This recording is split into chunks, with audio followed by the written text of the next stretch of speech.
नि स ग म ग म ध नि ध सा आ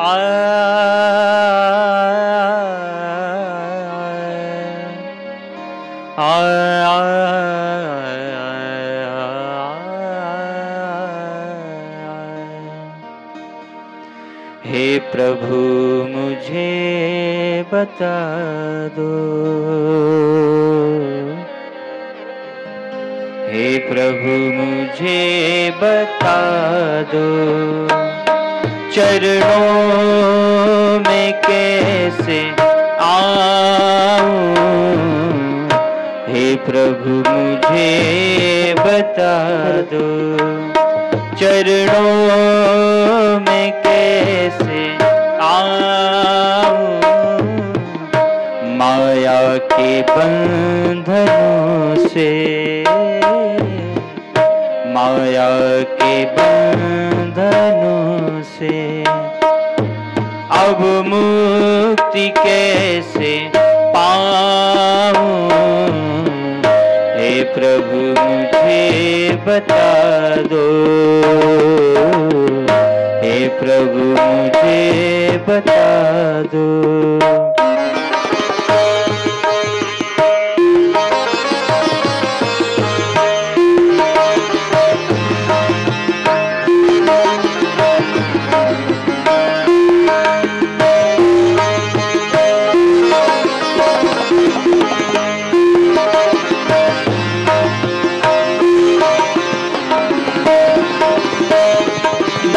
जानो कोई पूजन अज्ञानी हूँ मैं भगवन, ना जानो कोई पूजन अज्ञानी हूँ मैं भगवन, करना कृपा दयालु,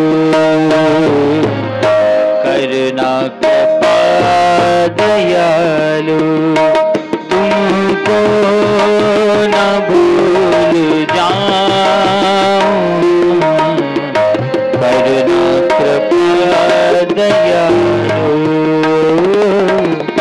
करना कृपा दयालु, तुमको न भूल जाऊं, हे प्रभु मुझे बता दो, हे प्रभु मुझे बता दो।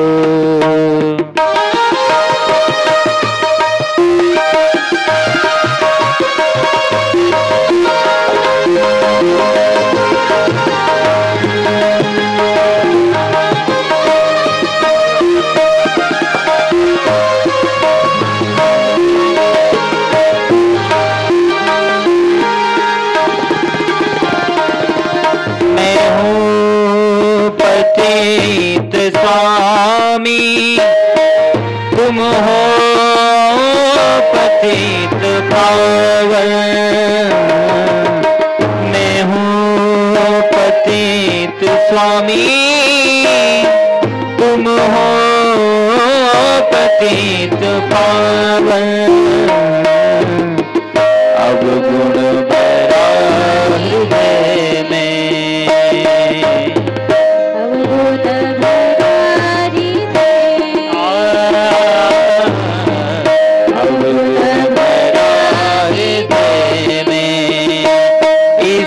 कैसे मैं दिखाऊं, अब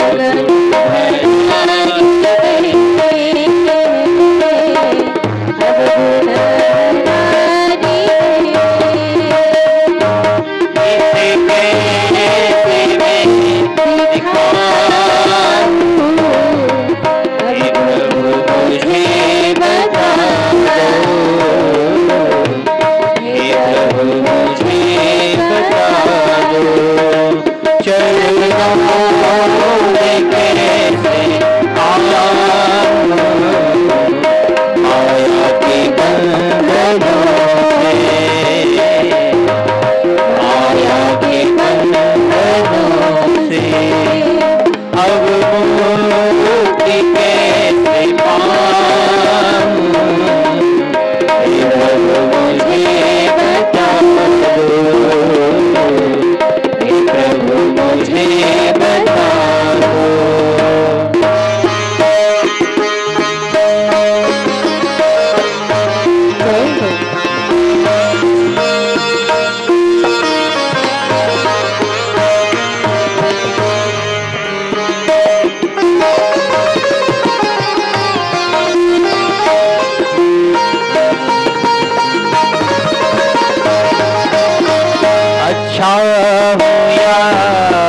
करता हूँ, जैसा भी हूँ तुम्हारा।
आपला भागवत सप्ताह मोठ्या उत्साहामध्ये सुरू आहे. काल भगवंताच्या बाललीला आपण सगळ्या पाहिल्या आणि पुढच्या भागाकडे आपल्याला वळायचं आहे. आज आपल्या कथेची सुरुवात करण्यापूर्वी ग्रंथपूजन आणि दीदींचं स्वागत करण्यासाठी नेवासा नगरपंचायतच्या मुख्याधिकारी मॅडम सोनाली म्हात्रे मॅडम यांना मी विनंती करतो, त्यांच्यासोबतच्या सर्व सहकाऱ्यांना, की त्यांनी ग्रंथपूजन करावं आणि दीदींचं स्वागत करावं. आपल्या सर्व निवासकारांना माहिती आहे की नेवाशाची पाणी समस्या हा आपल्या जिव्हाळ्याचा विषय आहे. आणि ज्या ज्या वेळेला मी मॅडमकडे जातो, मॅडम म्हणतात की मला काही नको नेवाशामध्ये, पण तुमची नेवासकरांची पाण्याची समस्या माझ्याकडून सुटेल तर मला खूप आनंद होईल. तर ताईंच्या या कर्तव्य दक्षतेसाठी म्हणून जोरदार टाळ्या वाजवा. नाही झालं तर झालं अशी योजना पाहिजे असेल तर एवढ्याच हळू वाजवा. झालीच पाहिजे असं वाटत असेल तर जोरात वाजवा. धन्यवाद. धन्यवाद.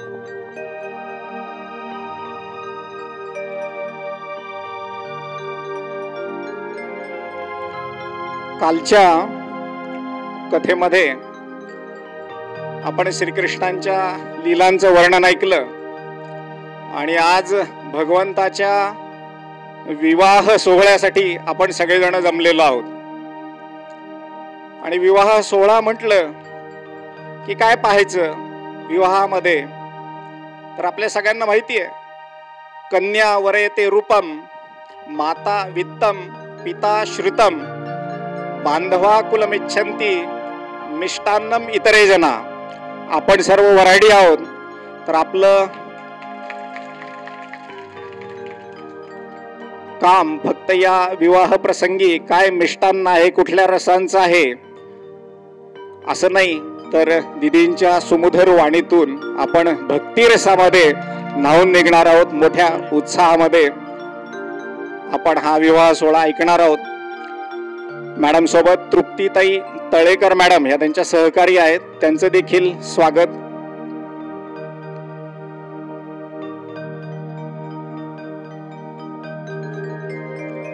मनीषाताई मापारी या देखील दीदींचं स्वागत करतायत.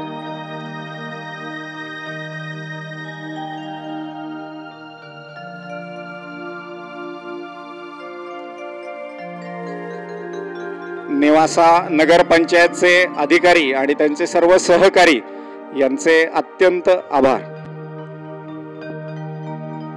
हरी हरी ओम. नमामि सद्गुरुं शान्तं सच्चिदानन्द विग्रहम् पूर्ण ब्रह्म परानन्दम् ईशमानन्द वल्लभम् चिन्ता सन्तान हन्तारो यत्पादाम्बुजरेणवः स्वीयानां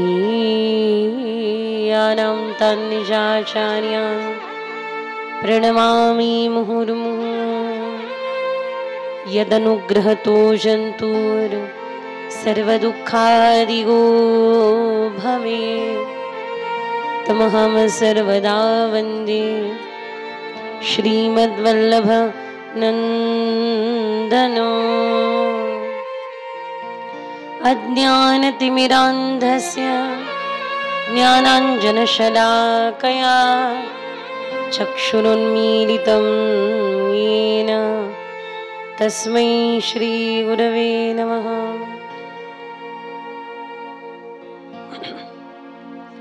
नमामि हृदये क्षेशे लीलाक्षीराब्धिशायिनं लक्ष्मीसहस्रलीलाभिर् सेव्यमानं कलानिधिं चतुर्भिश्च चतुर्भिश्च चतुर्भिश्च त्रिभिस्तथा शर्भिर्विराजते व्योऽसौ पंचदाहृदये मम. श्री गोवर्धननाथ भगवान की, श्याम सुंदर यमुने महारानी की जय, वृंदावन धाम की जय, श्रीमद गोकुल धाम की जय, मोहिनी राजा भगवान की जय हो, जगदम्बा माता की जय हो, लक्ष्मी माता की जय हो.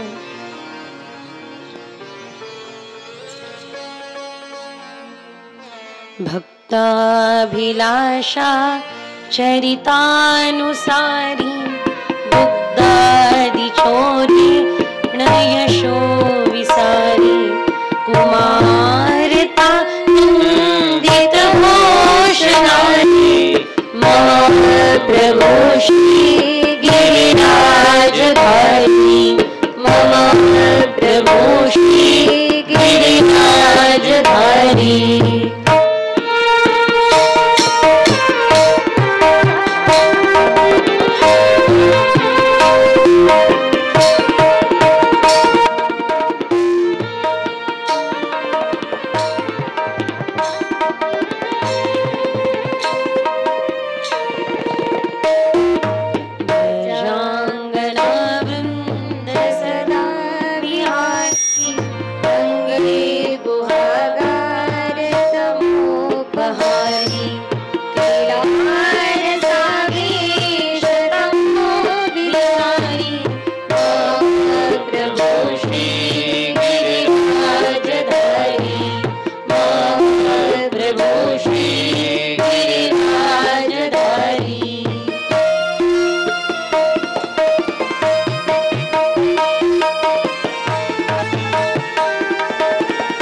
शंभरारी सलोना हृदय प्रकारी गोवर्धने कंद फलोपहारी मम प्रभु श्री गिरिराजधारी मम प्रभु श्री गिरिराजधारी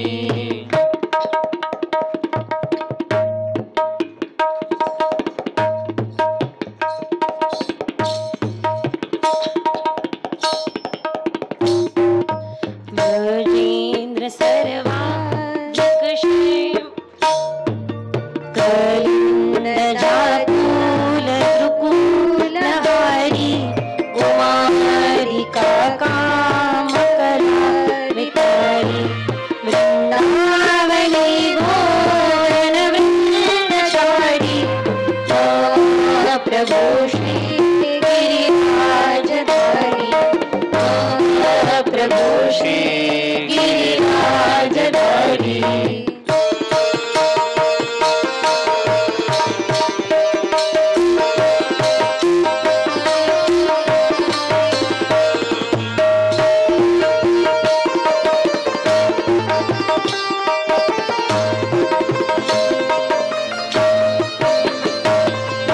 ब्रजेन्द्र सर्वाधिक क्षेमकारी महेन्द्र गर्वा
गोवर्धन कथा आपण सगळ्यांच्या गोरूप असलेल्या इंद्रियांचं वर्धन, पण या इंद्रियांना उच्चतम पातळीवरती जर का खरंच उपयोगात कोणी आणलं तर ते गोपिकांनी. गोपिका म्हणजे पिबती, ज्या गोपिकांनी सर्व इंद्रियांनी कृष्णरसाचं पान केलं, त्यांचे नेत्र कृष्णरस पाहत आहे, त्यांचे कान कृष्णकथा ऐकत आहे, त्यांचं मुख परब्रह्माचं नाम जपत आहे. सहजच काल चर्चेमध्ये पंडितजींनी एक विषय मांडला की 2-3 दिवस झाले मी चिंतन करत आहे. काय? सर्व योनींमध्ये मनुष्य योनी श्रेष्ठ आहे हे कोणी सांगितलं? मनुष्यानीच सांगितलं. कशावरून? मला प्रश्न आवडला, म्हणून आज सुरुवात कथेची आपण इथूनच करत आहोत. प्रश्न पडायला पाहिजे. प्रश्नाचा रस्ता आपल्याला कृष्णापर्यंत घेऊन जातो. प्रश्न असेल तर कृष्ण प्रगट कुठे हे लक्षात येतं. फार सुंदर प्रश्न. आमची जी भोजनाच्या समयी तीच चर्चा चालली होती की मला असं वाटतं म्हणे की मनुष्य योनी ही सर्वश्रेष्ठ आहे हे पण मनुष्यानीच सांगितलं. त्यांची भाषा आपल्याला कळत नाही, पण काय माहित ते श्रेष्ठ असू शकतात. या इंद्रियांचा उपयोग सर्वथा आपल्याला दिलेला आहे भक्ती करता, अनुभूती करता. आपल्याला तर फक्त इंद्रिय मिळाले, पण या इंद्रियांचा खरा उपयोग गोपिकांनी केलाय.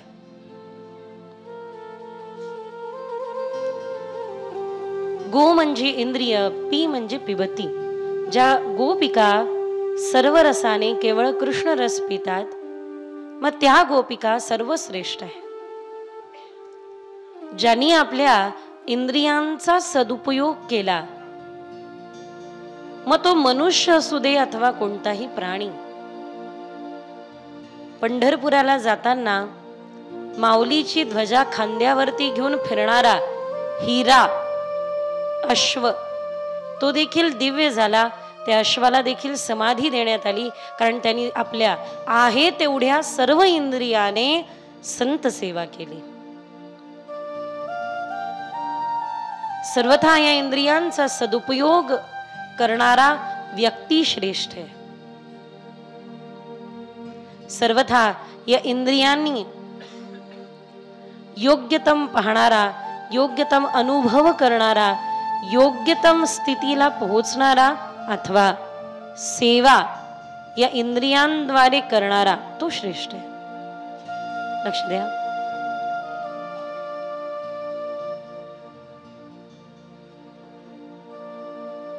जे महत्वपूर्ण चिंतन या ठिकाणी आपण पाहतोय, अनुभवतोय, त्या चिंतनामध्ये एक गोष्ट प्रधान आहे, ते म्हणजे तुमचं लक्ष.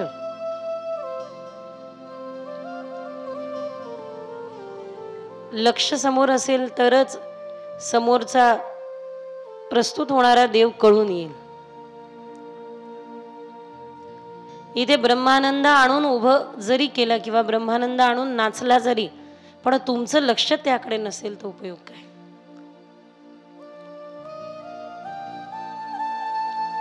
भाग्यवान येते. कालपर्यंत काही लोक येऊ शकले नाही, पण आज मात्र आले. अशी किती लोक हात वर करा. नाही येता आलं कालपर्यंत, पण आज आलात, भाग्यवान आहात. कारण भागवताच्या दशम स्कंदाचे अधिकारी झालात. पण असे बरेच लोक असेल की जे कालपर्यंत आले आणि आज नाही आले, अशी किती लोक आहे? हात वर करा. आहेच का?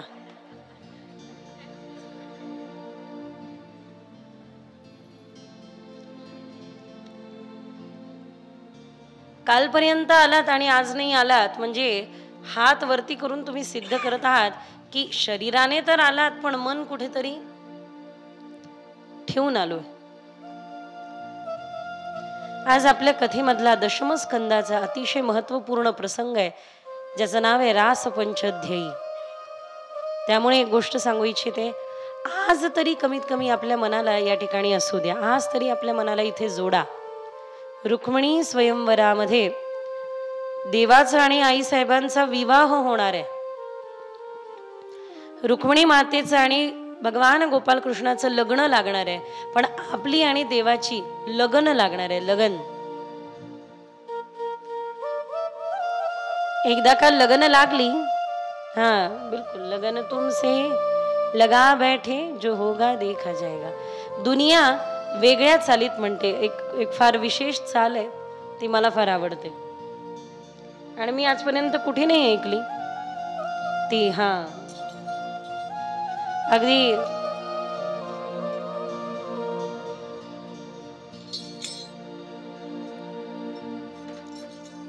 देवाचं आणि आपलं लगन एकदा लागली, मीराबाईंची लग्न लागली ना, लागी ऐसी लगन मीरा हो गई मगन, जिसने जाना हो गया दिवाना. जो देवाला जाणतो ना तो देवाचा होऊन जातो. आमच्याकडे म्हणतात वृंदावन में ना जइयो, जाऊ नका वृंदावनात. नीट ऐका, वृंदावन में ना जइयो, चले गए तो उस कुंज गलीन में ना जइयो. वृंदावनात जाऊ नका, चुकून चालला गेलात तर त्या कुंज गलींमध्ये भटकू नका. वृंदावन में ना जइयो, उन कुंज गलीन में ना जइयो, चले गए तो उस सावले छोरे कृष्ण को ना देखियो. त्या कृष्णाला पाहू नका. गलती से देख लिया तो उससे प्रेम ना करियो. चुकून जर का तो दिसला तर त्याला पाहू नका, पाहिलं तर प्रेम करू नका. वृंदावन में ना जइयो, कुंज गलीन में ना जइयो, सावले छोरे कृष्ण को ना देखियो, उससे प्रेम ना करियो, और अगर फिर प्रेम हो गया तो वापस ना आइयो.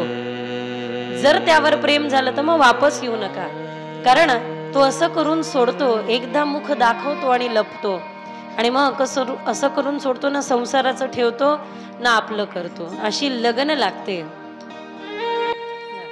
लगन तुमसे लगा बैठे,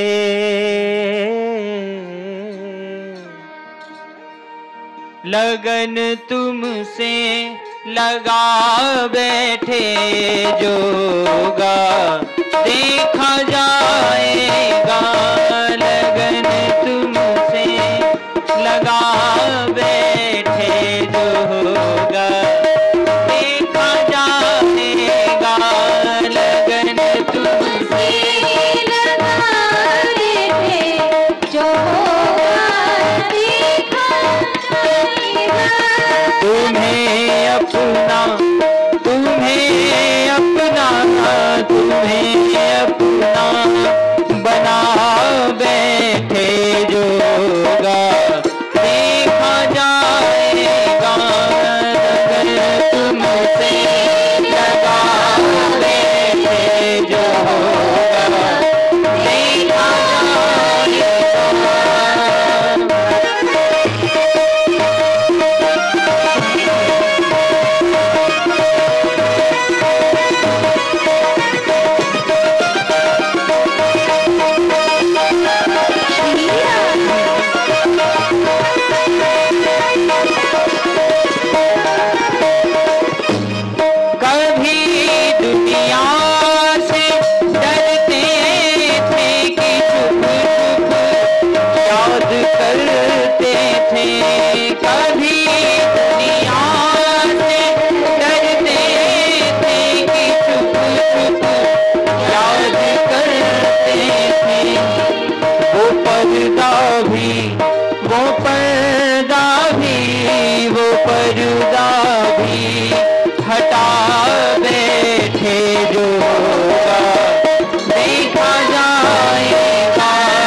जन्म अब बीच था बैठे जो होगा देखा जाएगा।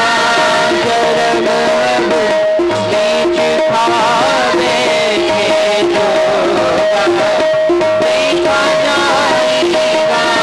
लगन तुमसे लगा बैठे जो होगा देखा जाएगा। तुम्हें अपना बना बैठे जो होगा देखा जाएगा। जो होगा देखा जाएगा। जो होगा देखा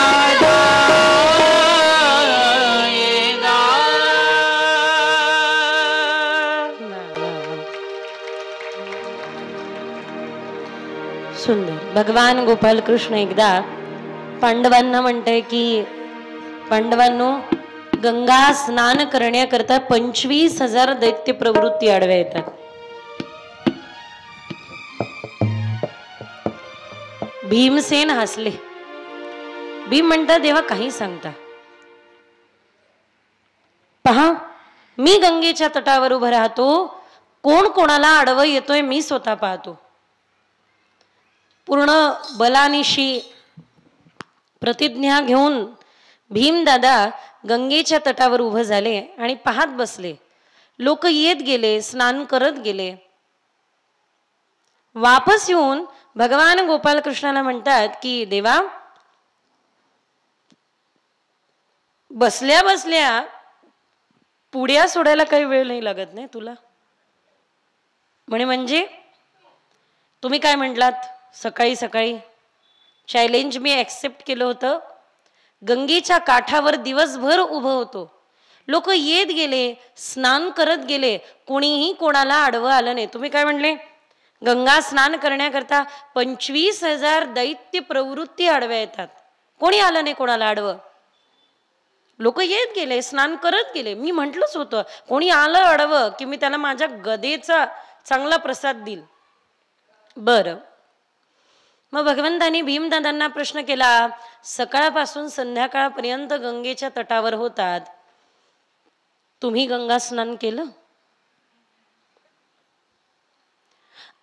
ते कृष्णा, नाही, सकाळपासून संध्याकाळपर्यंत गंगेच्या तटावरती होता, गंगेचं आचमन तुम्ही केलं? नाही. मग तुम्हाला कोण आडवं आलं होतं? बाहेरून कोणी आपल्याला अडवेल अशातला भाग नसतो. आपल्या अंतरंगातल्या जडता जाड विषम जब लागा. इथून गेलो, निघालो त्यावेळेला वातावरण ठीक होतं, पण गंगेच्या तटावर पोहोचलो त्यावेळेला जडता जाड, जडतेची थंडी वाढली होती, म्हणून तिथून न स्नान करताच माघारी वापस आलो. काही काही जण असतात ना, ठरवूनच जातात आमच्यासारखे, स्नान करू गंगेत प्रवरेत, बिना स्नानाचीच वापस येतात. तसं कथेमध्ये आल्यानंतर देखील कथेमध्ये समरस होण्याचं जर का राहून गेलं तर सर्व केलं, पण जे करायचं होतं तेच नाही केलं.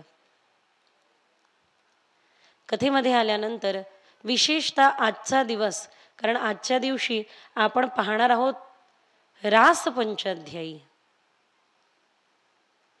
हा फक्त चर्चेचा विषय नाही. रामकृष्ण परमहंस म्हणतात तसं हा अनुभूतीचा प्रांत आहे.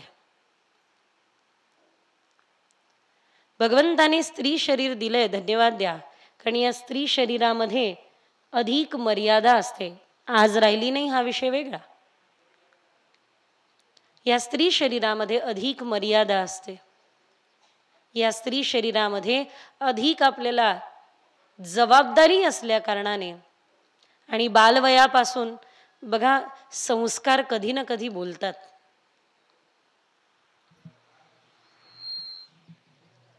वडिलांचा थरारा असा होता की दरवाजात आले हे कळलं तरी इकडे आम्ही थरथर कापत निघून जायचो. चुकीचं काम करायला वेळच नव्हता. अहो वेळ तर सोडा, चुकीचं काम करायला विचार करण्याकरता वेळ नव्हता. पण मी धन्यवाद देते की त्यावेळेला एवढं कडक वातावरण ठेवलं म्हणून काहीतरी बनू शकलो, निर्माण करू शकलो, काहीतरी मजबूत झालो.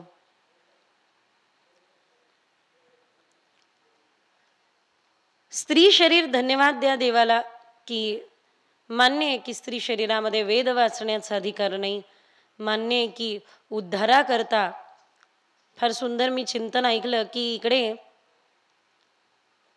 भगवंताच्या श्वासातून निघालेल्या वेदाने ज्या वेळेला लक्षात केलं की आपल्याकडून एक चूक झाली, 2 वर्ग आपल्याकडून राहून गेले, त्यावेळेला संतांनी अवतार घेतला. स्त्री क्षुद्रा दुतिक्षमः अंगीकृत्यैव गोपीश वल्लभीकृत मानव अंगीकृतो समर्यादो महाकारुणिक विभू.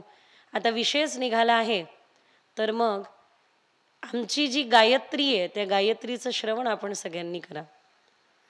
नेत्र बंद करून करा, नेत्र उघडे ठेवून करा, मंत्र स्नान करत करा. असं समजा की जसं डोक्यावरती पाणी पडलं, शिरोधारा करता ना, डोक्यावरती पाणी पडलं की किती शांत वाटतं, तसंच असं समजून चला की डोक्यावरती काय पडतंय, मंत्र पडतंय आणि त्या मंत्र स्नान आपण करतोय. सुंदर आपलं मंत्र स्नान चाललंय.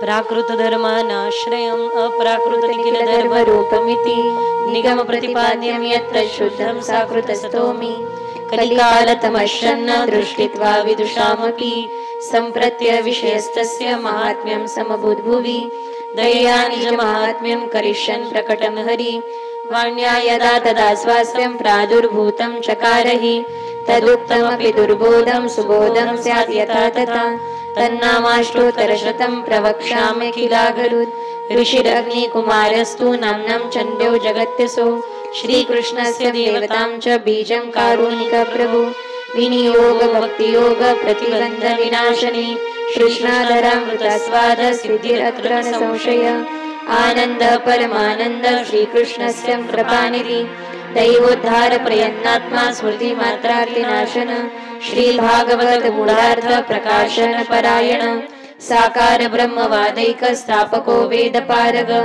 मायावाद निराकर्ता सर्ववाद निरासकृत भक्ति मार्गाब्ज मार्तंड श्री शुद्रादृतृषम अंगीकृतैव गोपीश वल्लभीकृत मानव अंगीकृतो समर्यादो महाकारुणिक विभु अदयदान दक्षश्च महोदार चरित्रवान् प्राकृतानुकृति व्याज मोहितासुर मानुष वैश्वानरो वल्लभाख्य सद्रूपो हितकृत्सतां जनशिक्षा कृते कृष्ण भक्ति कृन्निखिलेष्टज सर्वलक्षण संपन्न श्री कृष्ण ज्ञानदो गुरुः स्वानंद तुन्दिल पद्म दयायत विलोचन कृपा दुष्टु सरुष्ट दास दासी प्रियपति रोष दुष्प्रात संपृष्ट भक्त बिडभक्त सेवित सुख सेव्यो दुराराध्यो दुर्लभाग्री सरोरुह उग्र प्रतापो वाक्सीधु पूरिता शेष सेवक श्री भागवत पीयूष समुद्र मतन क्षमा तत्सार भूत रास स्त्री भाव पूरित विग्रह सानिध्य मात्र दत्त श्री कृष्ण प्रेमा विमुक्तिद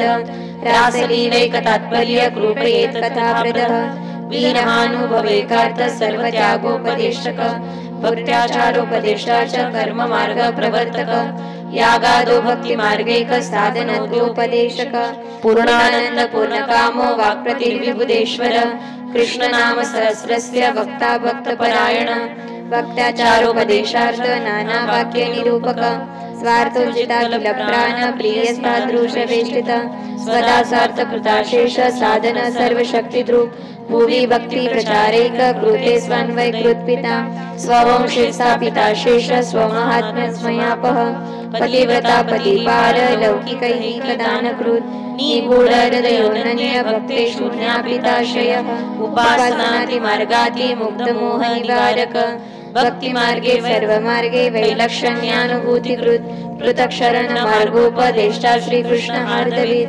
प्रतिक्षण निकुंजस्थ लीला रस स्फुरित तत्कथाक्षिप्त चित्त विस्मृतान्यो व्रज प्रिय प्रिय वज्र स्थिति पुष्टि लीला कर्तारः प्रिय भक्तेशापुरक सर्वा ज्ञात लीलोति मोहन सर्वासक्तो भक्त मात्रा सक्त पतित पावन स्वयशोगान समृष्ट हृदयाम्भोज विष्टर यश पीयूष लहरी प्लावितान्य रसपर लीलामृत रसाद्रात्री कृताशील शरीरभूत गोवर्धन स्थितिसाहत लीला प्रेम पूरित यज्ञभोक्ता यज्ञकर्ता चतुर्वर्ग विशारद सत्य प्रतिज्ञ त्रिगुणातीतो नैविशारद स्वकीर्तिवर्धनस्तत्त्व सूत्रभाष्य प्रदर्शक माया वादाख्य तूलाग्नि ब्रह्मवाद निरूपक अप्राकृताखिला कल्पभूषित सहजस्मित त्रिलोकी भूषणं भूमि भाग्यं सहज सुंदर अशेष भक्त सम्प्रार्थ्य चरणाब्जरजोदन इत्यानंद निधे प्रोक्ता नाम्नाम अष्टोत्तरशतम् श्रद्धा विशुद्ध बुद्धिर्य पठत्यनुदिनं जन स तदेकमना सिद्धिं मुक्ता प्राप्नोति संशयम् तदप्राप्तो वृथा मोक्ष तदाप्तो तद्गतार्थता अतः सर्वोत्तमं स्तोत्रं जप्यं कृष्णरसार्थिभिः इति श्री श्रीमदग्निकुमार प्रोक्तं श्री सर्वोत्तम स्तोत्रं संपूर्णम्. गिरिराज धरण भगवान होण्या अगोदर आपण ती स्तुती सर्वोत्तम स्तोत्र स्तुती श्रवण केली, ज्या स्तुतीमध्ये भक्ताभिलाषा चरितानुसारी भगवान भक्तांच्या अभिलाषानुसार चरित्र म्हणजे सुंदर अशा कथा करतात. त्यामुळे या ठिकाणी भगवान गोवर्धन धारण करतात, म्हणजे आपल्या इंद्रियांच्या रक्षणाचं दायित्व घेऊन प्रगट होतात आणि या सर्व इंद्रियांनी कृष्णरस प्यावा याकरिता ज्या वेळेला गोकुळ वृंदावनावर संकट आलं त्यावेळेला भगवान श्याम सुंदर आपल्या करांगुलीवरती गोवर्धन धारण करताय. बोला गिरिराज धरण की, गिरिराज धरण भगवान की. तर भगवान गिरिराज धारण करतात, गोवर्धन धारण, गोवर्धनोद्धारणम, कंसछेदन कौरवादि हननम, कुंती सुता पालनम, एतद् भागवतम पुराण कथितम श्रीकृष्ण लीलामृतम. तर भगवान गोवर्धन धारण करतात त्यावेळेला सगळ्यांना लाठी काठी लावण्याची संधी देतात. बाबा तू काठी लाव, तुला संधी आहे, तू इतिहासात नाव लिहून घे. पण गंमत काय की आपली काठी दिसत आहे, देवाचा हातच दिसत नाहीये. ज्या वेळेला हा संसाराचा गाडा आपण खेचत असतो ना, मी अगोदरही सांगितलं, हा संसार आपला पसार आहे, देवाच्या डोक्यावर पिसार आहे. आपल्याला हा पसारा एवढा मोठा वाटतो, देवाला तो संसार अगदी पिसाऱ्यासारखा हलका वाटतो, आपल्याला तेवढा जड वाटतो. तर हा संसाराचा गाडा ओढत असताना आपण तर दिसून येतोय, पण त्या ईश्वराची कर्तुम शक्ती, अकर्तुम शक्ती, अन्यथा कर्तुम अशी कुठलीही शक्ती आपल्याला दिसून येत नाही. त्यामुळे आपली जागी होते ती अहंता. लक्ष द्या, वस्तुतः भगवंत एक खेळ खेळताय, देव एक खेळ खेळताय. त्यांनी आपल्याला प्रगट केले आणि स्वतः लपले. लपाछपीचा खेळ असतो की नाही, लहान लहान लेकरं लपंडाव खेळतात, लपाछपी खेळतात. तर देवाने आपल्याला प्रगट केलंय आणि स्वतः लपले, म्हणजे आपला कर्ता भाव दिसून येतोय, आपले कर्तव्य कर्म दिसून येत आहे, पण त्यामागची त्याची शक्ती आपल्याला दिसून नाही येत आहे. आदिगुरु शंकराचार्य काश्मीर प्रदेशात गेले. त्या वेळेला शक्तीच्या नावाखाली त्या ठिकाणी खूप पाखंड चालला होता. शंकराचार्य काश्मीर परिसरात फिरत असताना त्यांना एक प्रचंड आजार झाला आणि इतका भयंकर आजार की हातचा पेलाही उचलता येईना, पात्रही उचलता येईना. एवढा अशक्तपणा आला, उचलता येईना पात्र. त्यावेळेला एक छोटीशी मुलगी आली. त्या छोटीशा कन्येला आदिगुरु शंकराचार्य म्हणताय, बाळ तेवढं उचलून देतेस का, माझ्यात शक्ती नाही राहिली. त्या कन्येने विचारलं, काय नाही राहिलं? म्हणे माझ्यात शक्ती नाही राहिली, ते उचलून देतेस का? त्यावेळेला ती हसली आणि ती कुमारिका छोटीशी कन्या म्हटली, तुम्ही इथे कशाला आलात? शक्तीचं खंडन करायला आलात. बघा ना, ज्याचं खंडन करायला आलात तेच तुमच्यात राहिलं नाही. ते न राहिल्या कारणाने स्वतःचं पात्र पण स्वतः उचलू शकत नाही. आदिगुरु शंकराचार्यांना लक्षात आलं की हे सामान्य कोणी नसून साक्षात ती जगदंबाच आहे. त्यावेळेला आईला म्हणताय, हे माते, हे बघ मी तुझं खंडन करायला आलो नाहीये, या ठिकाणी तुझ्या नावाखाली जो लोकांनी पाखंड माजवलाय त्या पाखंडाचं खंडन करायला आलो. करण्या पाखंड खंडन.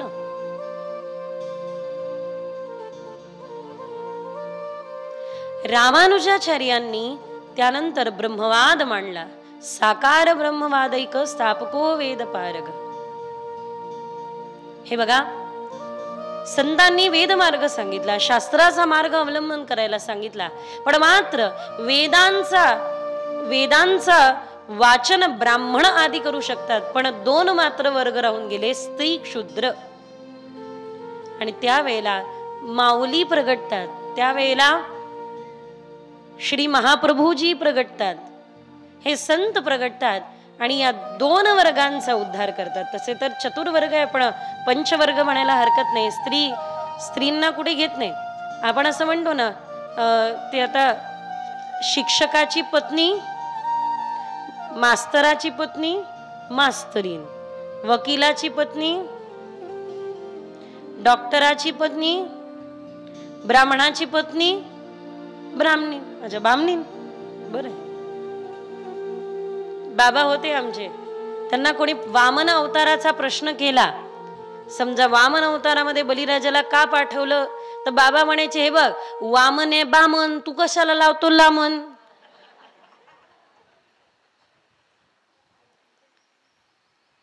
स्त्रीला वेगळा असा वर्ण नाही. जो पतीचा वर्ण तो स्त्रीचा वर्ण. तिचं इकडे गोत्र काही असो, पण ज्या वेळेला ती विवाह करून पतीच्या घरी जाते त्यावेळेला तिचं गोत्र बदलतं. पण या संतांनी मात्र शास्त्राला दूर सारलं नाही, शास्त्र मार्गाचं अवलंबन केलं, पण शास्त्र मार्गाचं अवलंबन करून या उरलेल्या 2 वर्णाचा देखील उद्धार केला, स्त्री आणि क्षुद्र आदी. क्षुद्र म्हणजे काय? गीता म्हणते, जन्मना जायते क्षुद्र संस्कारात द्विज उच्यते. जन्माला आलेला जीव क्षुद्र आहे, कारण क्षुद्र गोष्टीमध्ये मन अडकलेलं आहे. मी असं एकदा एका ठिकाणी वक्तव्य दिल्यानंतर आमची चर्चा चालली होती, तर क्षमा असावी, मी जरा स्पष्ट बोलते, नाही क्षमा केली तरी मला काही फरक पडत नाही. एक वकील होते, ते वकील साहेब संविधान घेऊन बसले आणि मी माझं आपलं गीता घेऊन बसले. तर ते मला म्हटले की नाही, संविधान यापूर्वी काहीतरी वेगळं होतं आणि आता लोकांपुढे आलेलं संविधान हे काहीतरी वेगळ्या पद्धतीचं आहे. मी म्हटलं, गीतेमध्ये जर का लोकांना भ्रांती झाली तर आम्ही व्यासपीठ चालकाचा धर्म आहे त्या गीतेतल्या भ्रांतीला दूर करायचं. विनोदाचा भाग. एक व्यक्ती माझ्याकडे आला आणि म्हणू लागला, ताई चहा पिझ्झा चहा, भगवद्गीतेत लिहिलंय चहा चांगला लागतो. हा, आणि त्यात स्टोवरचा चांगला अजून असतो. मी म्हटलं, दादा तुझी भगवद्गीता वेगळी आहे का? राजकारणी मंडळी काय भगवद्गीतेचं जोडतील काही सांगता येत नाही. म्हटलं, दादा कसं? नाही म्हणे, ताई तुम्ही वाचली नाही दिसते भगवद्गीता. म्हटलं, वाचली, पण तुझ्या दृष्टीने नाही वाचली, तू सांग तुझी दृष्टी. नाही कमाल आहे, तुम्ही चहा घेत नाही. अहो भगवद्गीतेमध्ये लिहिलंय स्टोवरचा चहा चांगला आहे, सर्वस्य चहा मृदी सन्निविष्टो. म्हटलं, दादा परत भेटू नका, हात जोडून प्रार्थना आहे. विनोदाचा भाग जर का वगळला तर गीतेमध्ये काही भ्रांती निर्माण होत असेल तर आम्ही व्यासपीठ चालकाची नैतिक जबाबदारी आहे की ती भ्रांती दूर करणे आहे की नाही. आमची जबाबदारी आहे की नाही. ती भ्रांती दूर करणे, तो विचार दूर करणे.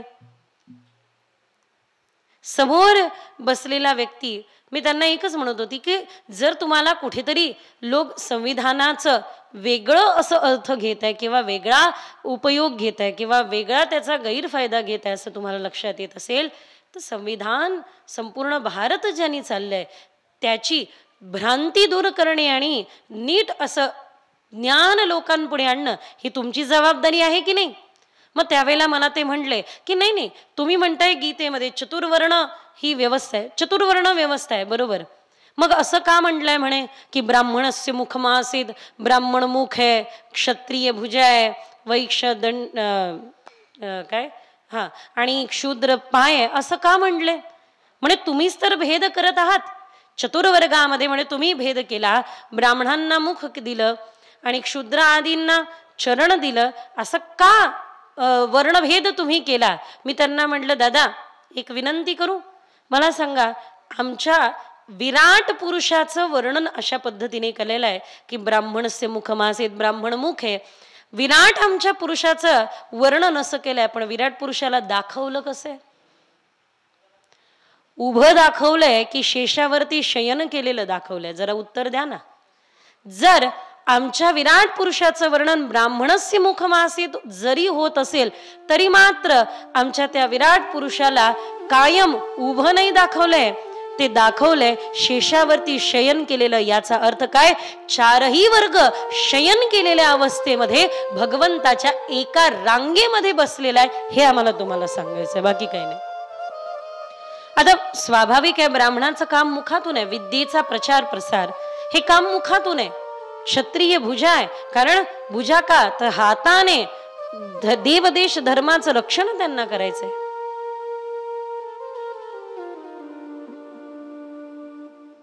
क्षुद्र आदींना चरण म्हटलंय. क्षुद्र म्हणजे काय हे सगळ्यात महत्वाचं. क्षुद्र म्हणजे काय? ज्याचं मन क्षुद्र क्षुद्र गोष्टीमध्ये अडकलेलं आहे तो खरा क्षुद्र.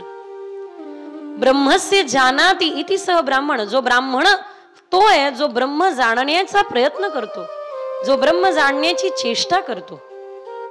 कितीतरी आपले ऋषीमुनी आहे जे जन्मजात ब्राह्मण नाहीयेत, हा, पण त्यांनी त्यांच्या तपश्चर्येने, वाल्मिकांचं बघा, अरे रामाआधी केले रामायण. त्यामुळे ही जी भ्रांती लोकांमध्ये पसरवल्या चालली आहे ती दूर सरा. अहो, पाय नसेल ना तर कोणी काय करू शकत नाही, पाय नसेल तर. त्यामुळे सगळ्यात मोठं दायित्व जर का सेवेचं असेल तर ते ज्याचं मन थोडं थोडं थोडं थोडं थोडं क्षुद्र गोष्टींमध्ये अडकलेलं आहे त्याला सांगितलं जातं सेवा कर बाबा. सेवा करण्याने तुझ्या मनाचं उत्थान होईल, पायाशिवाय सेवा नाही. आणि सगळ्यात मोठं समाजातलं नेतृत्व जर का असेल तर ते आपलं आहे, पायाच आहे. डोळे म्हटले चला देवाला पाहू, कान म्हटले चला देवाला ऐकू, मुख म्हटलं चला देवाचे गुण गाऊ, पण मात्र पायांनी जर का निरोप घेतला तर हे पाय तिथपर्यंत पोहोचू शकणार नाही ना.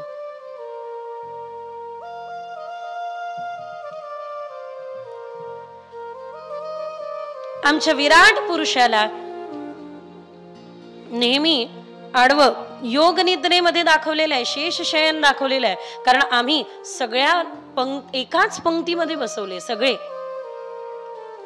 आणि किती कृपा आहे, 7 दिवस जरी देव इथे बसत असेल पण 5 दिवस मोहिनी राजा तिथे बसतात जिथे प्रत्येक जण त्यांना स्पर्श करू. अहो, या पूर्ण विश्वामध्ये जात पात आणि धर्म संप्रदाय प्रथेला दूर सारून आपलं प्रत्येकाला करणारं दैवत पांडुरंग परमात्मा बसल्यावर तिथे कोणी जावं आणि देवाला स्पर्श करावं. एक मात्र महाराष्ट्राचं दैवत हे आहे की ज्यांना कोणीही स्पर्श करू शकतो. ना ते बिहारीजींना करता येईल, ना द्वारिकाधीशाला करता येईल. जगन्नाथ देव तर मोठे मोठे डोळे करून दुरून पाहतात. आम्ही अभिमानाने सांगतो जगन्नाथ देव दुरून, तिरुपती बालाजी, बाप रे, बालाजींचा विषय सोडा. डोळे बंद केले तर आपण देवापुढे असतो, डोळे उघडले तर मागे. झालं पण दर्शन नाही का? 6 तास रांगेत उभं राहिलो तरी पास होती. सगळे देव दुरून दर्शन देतात. पांडुरंग समचरण विटेवरी. भगवान सगळ्यांकरता समत्वाने तिथे उभा आहे. मग कोणी कोणत्याही भावनेने हात लावा. माझी आजी म्हणायची पांडुरंगाचे जे पाय ना ते अतिशय कोमल आहे. मी पंढरपुराला जायची ना तर त्याचे पायाला हात लावून पाहायची. मी म्हणायची किती कडक आहे रे. आजी काही म्हणते देवाचे पाय कोमल आहे म्हणून. मग ज्या वेळेला गुरूंच्या चरणाचा स्पर्श केला त्यावेळेला आजीला काय म्हणायचं होतं ते लक्षात आलं. ईश्वरो गुरुर आत्मेती मूर्ती भेद विभाग. त्या कोमल चरणाचा अनुभव करून देण्याकरता तो ईश्वर गुरु रूपात येतात. बरोबर. आपण परम भाग्यवान आहोत की महाराष्ट्राचं आराध्य दैवत त्याची आराधना करण्याकरता आपल्याला मिळत आहे. या गोवर्धनो धारण भगवान आपण सगळ्यांना काठी लावण्याची संधी देतात, इतिहासामध्ये नाव लिहिण्याची संधी देतात. पण आपला अहंकार इतका मोठा की आपण त्याने आपल्याला प्रगट केलाय आणि तो लपलाय. आता आपल्याला एक खेळ खेळायचा आहे, त्याला प्रगट करायचं आणि स्वतःला लपायचंय. त्याला प्रगट करा आणि स्वतः लपा. आपल्यामधली अहंकार, आपल्यातली अहंता, आपल्यातली ममता लपून टाका. त्याशिवाय उपाय नाही. भगवान गोवर्धन धारण करतात. 1 नव्हे 2 नव्हे 3 नव्हे 7 दिवस धारण करून राहतात. 56 भोगाची पद्धत आहे. देवाला 56 भोग दाखवले जातात. ते 56 भोग का? आमच्या वृंदावनी परंपरेमध्ये, वृंदावनी उपासनेमध्ये अष्टयाम सेवा होते देवाची. अष्टयाम 8 वेळ देवाचा भोग लावला जातो. म्हणून आमचे देव तुमच्यासारखे नाही असे सलपातळ, एकदम खाऊन पिऊन सुखी घरातले आमच्यासारखे नाही का. 8 वेळ प्रेमाने खातात, गोलू मोलू. तसे 8 वेळ यशोदा मैया त्यांना खाऊ घालते.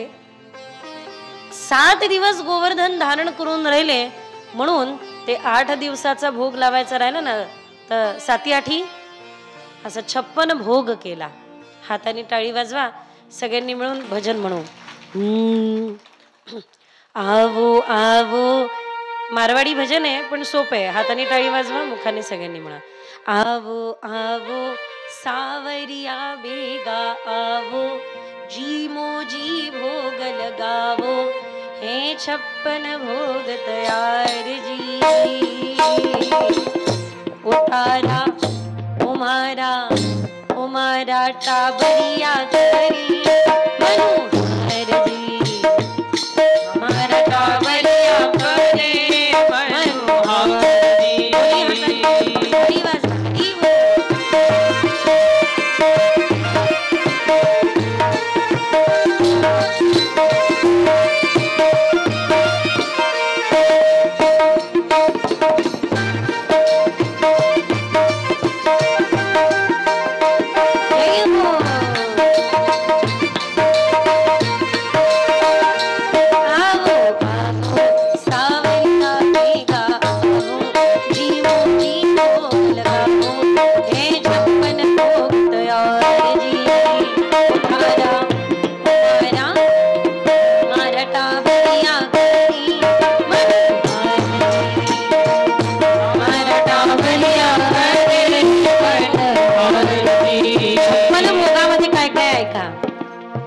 केसरिया बर्फी कलाकंद रबडी, केसरिया बर्फी कलाकंद रबडी, पेढा इमारती बालुशाही, पेढा इमारती बालुशाही, लाडू बुंदिया जलेबी रसगुल्ला, गाजर पाक रसमलाई, गाजर पाक रसमलाई, गुलाब जामुन शंकरपाळा. हे बघा, आमचे पदार्थ असे की त्याला तुम्ही गाताना गाऊ पण शकता आणि ते गोड पण वाटतात. आजकालच्या जर का पदार्थांना फास्ट फूड गाऊन पहा बरं. पाणीपुरी, भेल, बर्गर, पिझ्झा गायलं तरी बरं वाटत नाही, मळमळल्यासारखं वाटतं. जुने पदार्थ जे देव खरं तर त्यापैकी भाव ग्रहण करतात. भावग्राही. एकाने 10 दिवस होऊन गेलेले शंकरपाळे देवापुढे ठेवले. देवा खा. आपण काय प्रेमाने देवाला नैवेद्य दाखवतो का? आपला भोग असतो कसा, तेव्हा खा. ही निघून गेली. म्हणून पुष्टी मार्गामध्ये देवाला नैवेद्य दाखवल्यानंतर पड बंद केल्या जातात आणि भगवंताच्या भोगाचे पद गायल्या जातात. वेगवेगळ्या भावना केल्या जातात की आता यशोदा मैया कन्हैयाच्या मागे लागल्याय, काना खान रे काना खान रे. थोड्या वेळ त्या ठिकाणी पद गायचे.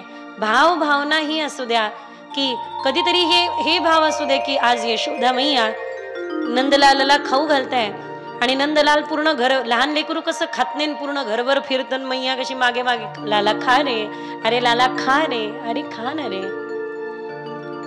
जोपर्यंत हा भाव भावना करणार नाही तोपर्यंत हृदयामध्ये ती लीला प्रगट होणार नाही. हृदयात ती लीला प्रगट व्हावी असं वाटत असेल तर कुठेतरी भाव करावे लागेल, ती भावना प्रगट व्हावी लागेल. तिकडे अन्न वाळून जातं, सुकून जातं, पण मात्र भोग तिथेच राहतो.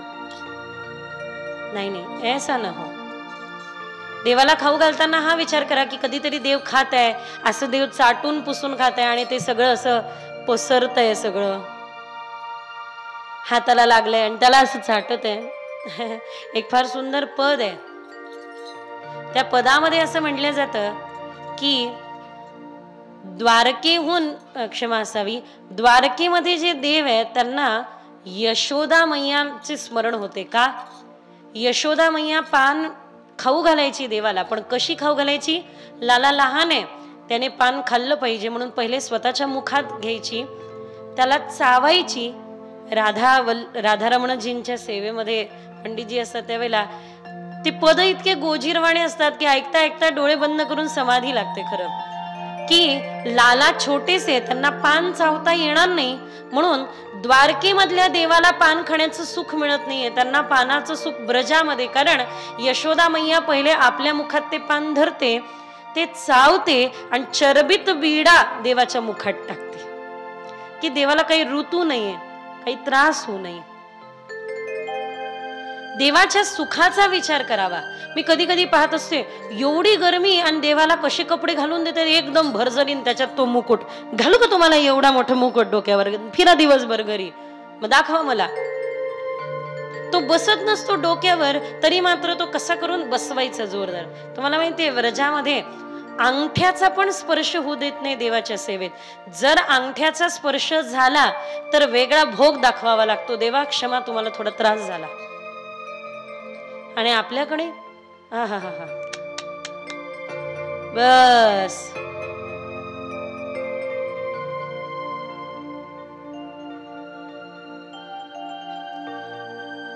वास्तविक ते परब्रह्म याची भावना कराल तर निश्चितच साचो प्रेम प्रभू में होतो मूर्ती बोले काटके. 10 दिवसा अगोदरची शंकरपाळे देवाला नैवेद्य दाखवले. देवाने सुदर्शन चक्राला बोलवलं, सुदर्शनजी हाजीर हो. सुदर्शन म्हणे देवा काय आज्ञा? म्हणे हे 10 दिवस होऊन गेलेले शंकरपाळे असे झाले फेविकॉल का जोड है, टूटेगा नहीं छूटेगा नहीं, हे जरा तोडून दाखवा. सुदर्शन चक्राने तोडण्याचा प्रयत्न केला, शंकरपाळे काही तोडल्या गेले नाही. देव म्हणे, सुदर्शन चक्र म्हणतात देवा तू म्हणेल तेवढे दैत्य मी मारलेन, पुढेही मारेन. तू म्हणशील तेवढे दैत्य मारले आणि पुढेही मारेल, पण तुझ्या भक्ताने प्रेमाने खाऊ घातलेले हे शंकरपाळे तोडणं मेरे तो बस की बात नाही आहे. ते तुझं तू पाहून घे बाबा. भक्ताची भक्ती मोठी विचित्र आणि अद्भुत असते. देवाची सेवा करत असताना भले 1 तास लावू नका, नाही तर देव खाली येईल. काय सांगितलं दीदी तुम्ही, दिवसभर मलाच घेऊन बसते ही. असं नको व्हायला. असे नमुने असतात आमच्याकडे. करत बसले तर 1 तास देवाला स्नानच घालत बसेल. अगं स्नान 1 तास घालत आहे, सर्दी होईल ना इतक्या वेळ पाण्यात आहे. हो दीदी हो करतो. सांगण्याचे एकमात्र तात्पर्य हे आहे की अति पण नको पण कमी पण नको. यथोचित, यथा देहे तथा देवे. थंडीच्या दिवसात कसे गरम कपडे घालता आणि गरमीच्या दिवसात कसे शांत छान संत कपडे घालता, तसे वस्त्र देवांना परिधान करून द्या. बनवायला काय वेळ लागते हो? 2 मिनिटात. आम्ही जवळपास देवाचे वस्त्र शिवतो, जवळपास देवाचा शृंगार घरीच बनवलेला असतो जवळपास. तर आमचे गुरुदेव काशी मधून न्यायशास्त्रात संपूर्ण आहे. न्यायशास्त्रामध्ये काशी क्षेत्रात स्वर्णपदक प्राप्त केलेलं आहे. पण आम्हाला 1-1 तास देतात. ज्यावेळेला आम्ही बसतो, काही प्रश्न विचारला तर गुरुदेव त्याचं उत्तर देतात, फार सुंदर समाधान देतात. पण बरोबर वेळ झाली की उठून जातात. आणि का तर नाही, आज देवासाठी हातून हार बनवायचा आहे, फुल सेवा आहे, फुल बंगला सेवा आहे, स्वहस्ताने. आजही आमच्या गुरु घरी स्वहस्ताने बनवलेल्या भोजनच देवाला नैवेद्यामध्ये समर्पित केल्या जातं. मी एक विनंती आपण सर्वांना करू इच्छिते की बाकी काही करा, पण किमान घरातलं भोजन तरी घरातल्या गृहिणीने बनवावं. बाकी ते शौच आचार विचार याचा विचार करा. जेवण बनवत असताना बनवणाऱ्याच्या मनात जे विचार आहे ते खाणाऱ्याच्या मनात येतात. त्याचे तरंग त्या पदार्थावर परिणाम करत असतात. त्यामुळे बनवत असताना हरिनाम जपत, आम्ही तर नाचत गात भोजन बनवतो, कधी शिकवत, छान आनंदाने भोजन बनवावं आणि भगवंताला जेव घालावं. बघा, एखाद्या घरामध्ये विनाकारण घरातले चिडचिड करत असेल, घरामध्ये शांती नसेल, 15 दिवस मी सांगते तसं करा. मी 101% गॅरंटी देऊन सांगते, घरामधली विनाकारण चिडचिड सगळ्या पुरुष मंडळींची, बंधूंची कमी झालेली असेल, घरामध्ये हळूहळू शांती, स्थैर्य, आयु, आरोग्य आणि धनसंपदा वाढायला लागेल. मी सांगते तेवढं फक्त करून पहा. 15 दिवसात रिझल्ट दिसेल आणि चांगलं वाटलं तर कंटिन्यू करा. रोज आपण वास्तुशांती करू शकत नाही, पण एक वास्तुशांती आपण रोज करू शकतो. वास्तुशांती म्हणजे काय? कोणी घरात तुमच्या येतं तर ते त्यांचे विचाराचे व्हायब्रेशन घेऊन येतं. एक करा, काय? मातीचा दिवा, पणती, त्या मातीच्या दिव्यावरती काळे तीळ ठेवायचे. काळे तीळ वासनेचं प्रतीक आहे. काळे तीळ ठेवायचे, त्यावर कापूर ठेवायचा आणि जसं दिवाळीत आपण मुख्य दरवाजामध्ये 2 बाजूला दिवे लावतो की नाही, तसे दिवे लावायचे. काय ठेवायचं? पणती. पणतीत तूप नाही, तेल नाही, वात नाही, काहीच नाही, फक्त काळे तीळ. काळे तीळ पिंडावरती व्हायला जातात कारण ते वासनेचं प्रतीक असतात. काळे तिळांवरती कापूर आणि तो कापूर प्रज्वलित करायचा. हळूहळू घरामध्ये येणारा व्यक्ती ज्या वासना, जे चिडचिड, जे क्रोध, कामादी घेऊन येतो त्या बाहेरच राहायला सुरुवात होईल. घरामध्ये त्या सगळ्या गोष्टीची एंट्री होणार नाही. आणि दुसरं, भोजन बनवत असताना काही जणींना भोजन 2 सिरियलच्या मधल्या ब्रेकमध्ये बनवायचं असतं. डोक्यात सगळी सिरियल सुरू आणि ही फोडणी देते, असं होता कामा नाही. भोजन अगदी क्वालिटी टाइम द्या भोजन बनवायला. सुंदर नामस्मरण करा, हरिपाठ करा. मी तर कधी कधी भोजन बनवताना यमुनाष्टक म्हणते, कधी कधी राधा कृपा कटाक्ष स्तोत्र म्हणते. ठीक आहे, सुंदर अशा प्रकारचे चिंतन करत करत भोजन बनवा. 15 दिवसाच्या आत घरातल्या सगळ्यांचं मन स्थिर झालेलं असेल, विनाकारण चिडचिड कमी झालेली असेल, घरामध्ये शांती नांदेल. अप्राप्य लक्ष्मी प्राप्य आणि प्राप्य लक्ष्मी स्थिरतेची अनुभूती व्हायला सुरुवात होईल. करत असाल तर फारच छान, नसाल करत तर आजपासून करायला सुरुवात करून द्या. गोपाल कृष्ण भगवान की. किमान बाकी सगळं कामाला तुम्ही महिला एखादी कामवाली लावा, काही हरकत नाही, पण किमान भोजन तरी तुम्ही तुमच्या हातचं बनवा. देवाला खाऊ घालायला आणि आपल्या घरातल्या मुलांना खाऊ घालायला तरी हातचं बनवत जा. कितीही श्रम हो, कितीही त्रास हो, कितीही परिश्रम हो, पण मात्र हातचं बनवत जा. आम्ही एखाद्या ठिकाणी गेलो ना, आम्ही सगळं आपल्या गाडीमध्ये घेऊन ठेवलेलं आहे, सगळे सामान आहे, सगळे भांडे, शिधा आटा घेऊन फिरतो. एखाद्या वेळेला दिसलं ना एखाद्या गृहिणीच्या चेहऱ्यावरती आठ्या रेख्या आलेले, अन्न किती जणांचं भोजन बनवायचं म्हटलं, तू बनवायचंच नाही, जा तिकडे, मीच बनवेन.